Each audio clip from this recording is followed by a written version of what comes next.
Yo, so can we geek out for a second? I want to talk about last night's episode of Ahsoka. WTF. I believe that was the best Star Wars story / episode that has ever been.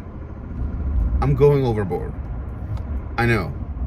But before Ahsoka started, before that series began, I told all of my nerd friends that Ahsoka needed to blow my socks off. Ahsoka needed to be something that has never been seen in Star Wars, or go in a direction that Star Wars has never gone in. And ladies and gentlemen, we got him. Last night's episode, Far, Far Away, was amazing. Amazing.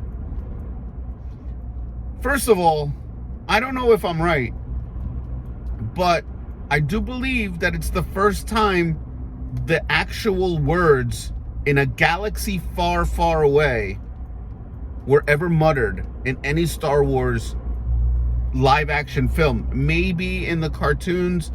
I mean, I saw Rebels, I saw Clone Wars. Is it saw or watched? I don't know. I'll figure it out. I'm sure someone will let me know what it is, what the correct terminology is.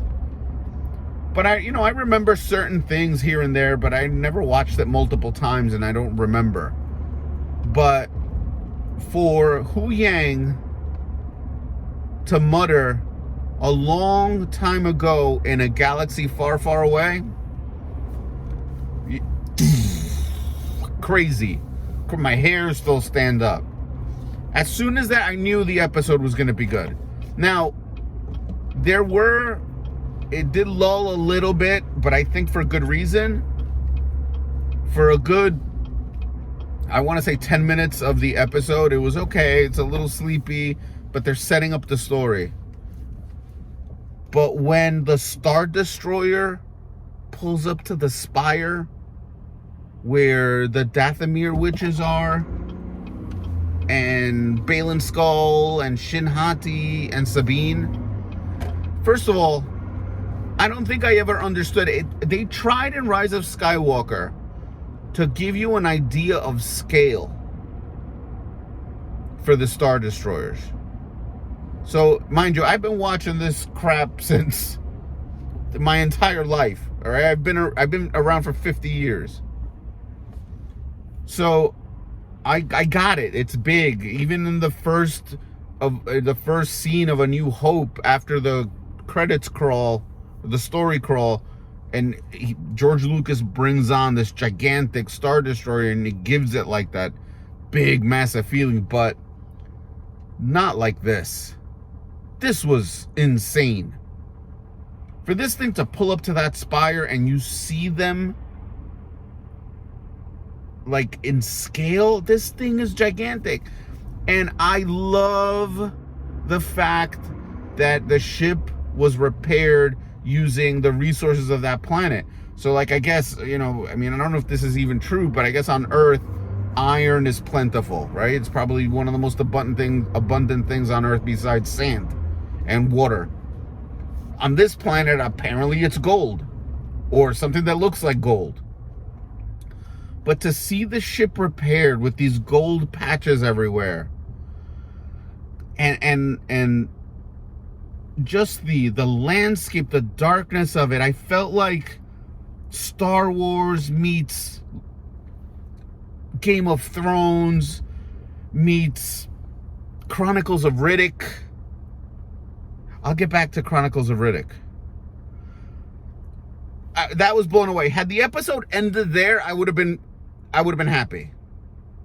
But no, they had to go inside the ship.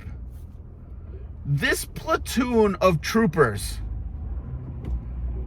I'm sorry, but the sexiest platoon of troopers I have ever seen, ever. First of all, this guy Enoch, who, if I remember correctly, is a god of the Sumerian texts, like pre-Egyptian. But anyway, I'm not sure. I'll let Eric Voss over at New Rockstars clarify that. This is my first video ever talking about this, but it was crazy. So this trooper, spoiler alert, there is a trooper, well, semi-spoiler, I'm not going to ruin it. There is a trooper with a different kind of helmet that is both really cool, incredibly creative, and creepy all at the same time. I felt uneasy just looking at him. And what's cool is my friend Gungadin pointed out that he was played by the character that played Amos in The Expanse. Now that says a lot to me, because The Expanse to me is one of the most realistic sci-fi shows that's out there. Like, I totally get where humans can go, and it's not as crazy as Star Trek, but it's definitely planted in the real. And that's kind of the direction, I mean, that Star Wars is going in. Dave Filoni has taken Star Wars to a place where we've all wanted it to go a decade ago. And I get it, Dave. It's hard to say no to God, the creator. And George is awesome. George Lucas created something amazing. But Dave Filoni grabbed that baton and matured it up for everybody. It is now for adults. Star Wars is for adults now. And the kids. I mean, the characters that we were introduced to, I mean, I was watching the show, and I get it. So this planet has their version of sand people. This planet has their version of Jawas. This planet has their version of a Bantha. But it's so much more than that. I feel like I experienced Star Wars for the first time last night. It's Star Wars anew. And I'm so excited for what's coming now. Ahsoka blew my socks off. Dave Filoni, a masterpiece. A masterpiece. And the casting director, this cat that played Grand Admiral Thrawn, holy feces, amazing. And Baylan Skull, I want to see a Baylan Skull movie. I mean, he passed away, the actor. That sucks. But give me some prequel Baylan Skull stuff. Oh, that dude is awesome. Are you kidding me? Like, this is one of the coolest anti-heroes since the Joker. Since Heath Ledger's Joker. Amazing. I mean, Disney, thank you for giving Dave Filoni some slack on that line. You guys were strangling this freaking show. Even just, I think just Star Wars in general, you were strangling it. It was gasping for air.